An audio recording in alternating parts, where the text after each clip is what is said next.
Welcome to KR engineering and career guidance YouTube channel.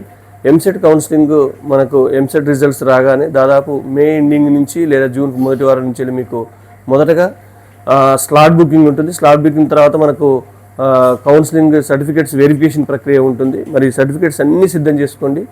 మరి ఆ certificates సిద్ధం చేసుకోవడానికి ఏ సర్టిఫికేట్స్ అవసరం అనేది ఎంసెట్ కౌన్సిలింగ్ ఒకసారి పరిశీలించినట్లయితే మనకు నెంబర్ 1 వచ్చేసి ఈప్సెట్ హాల్ టికెట్, తర్వాత EAPCET rank card, 10th class memo, intermediate memo, 6th to 12th study certificates లేదా bona fide certificates, category certificate state సంబంధించింది, తర్వాత income certificate rural 1.5 lakhs, urban 2 lakhs below, తర్వాత ఇంటర్మీడియట్ ట్రాన్స్ఫర్ సర్టిఫికేట్, తర్వాత 2 లేదా 3 sets all certificates Xerox sets, తర్వాత original Aadhaar card, తర్వాత at least 10 passport size photos, ఇవన్నీ సిద్ధం చేసుకొని మీరు ఎంసెట్ సర్టిఫికేట్ వెరిఫికేషన్ ప్రక్రియ ముందుగా ఉంటుంది.